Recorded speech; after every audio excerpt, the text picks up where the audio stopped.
Jail की चार दीवारी से संगीत की रोशनी तक का सफर। हर मुस्कुराते चेहरे और हर सफल व्यक्ति के पीछे एक दर्द भरी कहानी और संघर्ष छिपा होता है जिसे लोग नहीं जानते। लोगों को केवल व्यक्ति की सफलता दिखती है, लेकिन उसके पीछे की खामोशी और पीड़ा से बहुत कम लोग वाकिफ होते हैं। नमस्कार, मैं हूं जय ठाकुर और आप सुन रहे हैं कहानियां वही जो आपको जीना सिखा दें।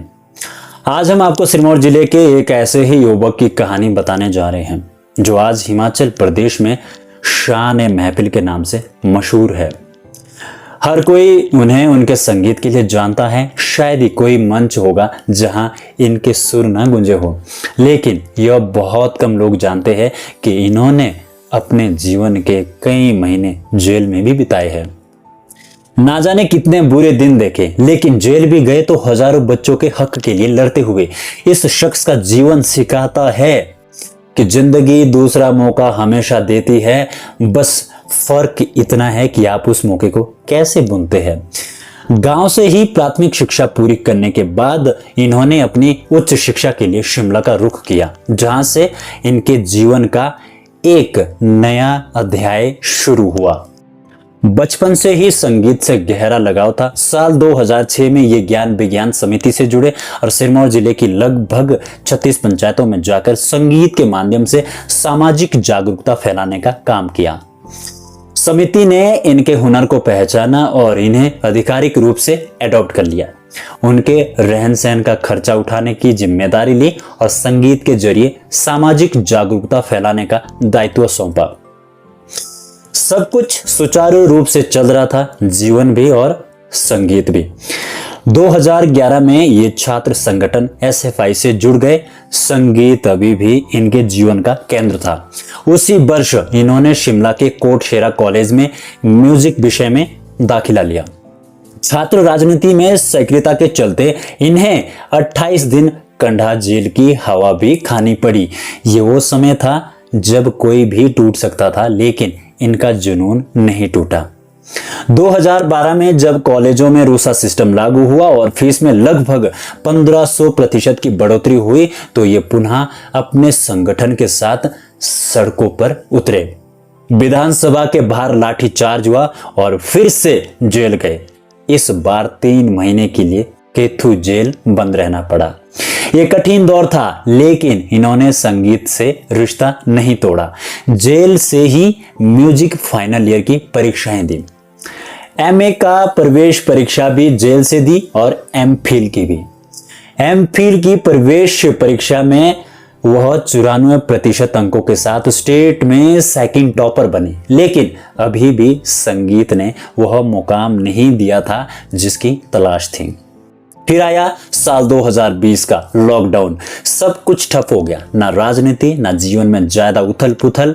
इन्होंने इस आपदा को अवसर में बदला। छोटे छोटे वीडियो सोशल मीडिया पर डालने शुरू किए। जैसे जैसे लॉकडाउन खुलता गया, लोगों का प्यार भी बढ़ता गया। देखते ही देखते ये लाखों लोगों के चहेते बन गए। जब जिंदगी सामान्य हुई तो इन्होंने छोटे से लेकर बड़े मंच तक सभी जगह परफॉर्म करना शुरू कर दिया। कभी शानदार मंच पर तो कभी किसी शादी समारोह में दरी पर बैठकर अपने सुरों का जादू बिखेरा। पिछले 3 वर्षों में इन्होंने लगभग 800 से अधिक प्रोग्राम किए। एक समय ऐसा भी आया जब 2024 में मात्र 45 दिनों में 35 कार्यक्रम किए, कभी दिन में तो कभी रात में। कभी जेल जाने वाला यह युवक आज 5 लोगों को रोजगार भी दे रहा है। इसके साथ साथ अन्य युवाओं को भी प्रेरित करते हैं। हिमाचल संस्कृति को जिंदा रखने में यह युवक एक अहम भूमिका अदा कर रहा है। इनकी कहानी सिर्फ मंच तक सीमित नहीं है। जब ये जेल में थे, उसी दौरान छात्र संगठन की साथी मोनिका उनसे मिलने आई। वहीं से दोनों के बीच प्रेम की चिंगारी उठी, जो जीवन साथी बनने तक पहुंची। मोनिका अक्सर उन्हें जेल में नोट्स और किताबें देने आती थी। 2023 में दोनों ने शादी कर ली। मोनिका मूल रूप से किन्नौर जनपद की रहने वाली है। छात्र राजनीति भले ही पीछे छूट गई, लेकिन उनके भीतर का लीडर अभी भी जिंदा है।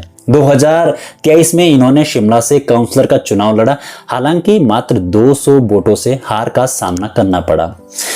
आज यह युवक युवाओं में बढ़ती नशे की प्रवृत्ति को लेकर चिंतित है। द वाइड टूथ नामक एक वेब सीरीज के माध्यम से युवाओं को सिंथेटिक ड्रग्स और चिट्टे के सेवन के खतरों से आगाह कर रहे हैं। जागरूकता अभियान के जरिए आज भी समाज को नई दिशा देने में जुटे हुए हैं। अब तक 20 से अधिक बार रक्तदान कर चुके हैं।